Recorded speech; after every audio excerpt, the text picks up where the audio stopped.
नमस्कार। आज फिर हम हिंदी विषय के अंतर्गत एक संवाद लेखन लेकर आए हैं।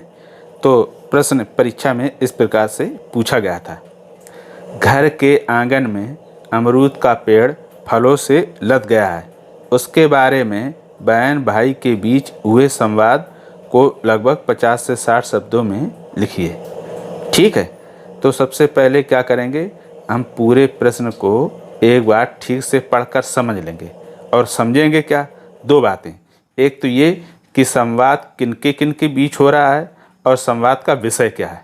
तो देखो, संवाद किनके बीच हो रहा, बहन और भाई के बीच, और इसका विषय क्या है, घर के आंगन में अमरूद का पेड़ फलों से लद गया है। ठीक, तो ये दो चीज़ें हमें समझ में आ गई।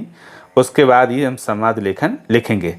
उससे पहले हम ये देख लेते हैं कि ये प्रश्न आया कब था। तो ये प्रश्न CBSE board 2020 Hindi course B, इसका सेट नंबर 1 था और कोड नंबर था 451, और ये अथवा वाला प्रश्न था। ठीक है, अब इसके बाद हम लिखना शुरू करते हैं। तो उत्तर में हम लिख देंगे, अमरूद के पेड़ में लगे फलों को लेकर बहन भाई में संवाद। अगर आपको लगता कि ये तो बहुत बड़ा हो गया, हमें लिखना में कठिनाई आएगी, तो आप उसके स्थान पर सिर्फ संवाद लेखन लिख दो। ठीक, उसके बाद फिर हम शुरू करते हैं। उसके बाद भाई बहन है तो हम दो भाई बहन पात्र बना लेते हैं। तो हमने लिख दिया पहले बहन। ध्यान रखना, हमने ये काले पेन से लिखा, अगर आप चाहें तो काले पेन से लिख दो, अगर आपको उचित ना लगे तो नीले पेन से ही लिख दो, जैसा आपको ठीक लगे। तो देखो, बहन कहती है, भैया इस बार अपने अमरूद के पेड़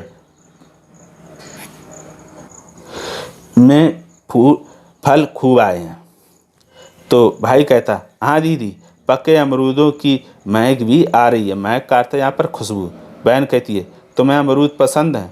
भाई कहता, हाँ दीदी, हम इतने अमरूदों का क्या करेंगे? बहन कहती है, कुछ अमरूद अपने दोस्तों को दे देंगे और कुछ पड़ोसियों में को बांट देंगे। भाई कहता, मैं भी अपने दोस्त सुमित को 4-5 अमरूद दूंगा। तो बहन कहती है, चलो एक एक अमरूद तोड़कर खाते हैं। तो भाई कहता है, हाँ दीदी चलो। तो ये देखो, संवाद लेखन क्या हो गया, पूरा समाप्त हो गया। तो हम इस तरह से ही लिख सकते हैं। देखो, ये हमने अपने अनुभव लिखे हैं। आप भी अपने भाई बहन के साथ जो अनुभव शेयर करते हैं किसी भी पेड़ के फल को लेकर, उसी को आधार पर हम लिख सकते हैं। ठीक है, अब संवाद लेखन लिखते समय हम क्या सावधानी रखेंगे। एक तो ये कि आप तो फॉर्मेट में लिखेंगे, शब्दों की समय सीमा ध्यान रखेंगे, और साथ ही जो ये हम संवाद लिख रहे हैं इसमें ऐसे शब्दों का प्रयोग करेंगे जो आप आसानी से और सही लिख सकते हो। जो आपको शब्द कठिन और मुश्किल लगते हो लिखने में, उनका प्रयोग बिल्कुल नहीं करेंगे। ठीक है, तो इससे क्या होगा, आप अशुद्धियों से बच जाओगे और आपके अंक भी नहीं कटेंगे। अब दूसरा, हम अभ्यास कैसे करेंगे। तो हम उसके लिए क्या करेंगे, सबसे पहले इस पूरे संवाद लेखन को 2-3 बार क्या करेंगे, देखकर लिख लेंगे। ठीक है, और उसके बाद फिर हम एक बार बगैर देखे लिखेंगे, और फिर हम मिलान कर लेंगे उसमें कौन कौन सी गलतियां हुई। अगर गलतियां हुई होंगी तो उसको हम सुधार कर लेंगे, अगर नहीं हुई होंगी तो समझ लो आपने लिखना सीख लिया है। ठीक है, ये तो इतना हो गया। अब इसी तरह हम फिर दूसरे संवाद लेखन से संबंधित विषयों का अभ्यास कर सकते हैं। अगर कोई ऐसा विषय जिसमें आपको कोई समस्या आ रही हो तो हमें कमेंट बॉक्स में लिखकर भेज दें।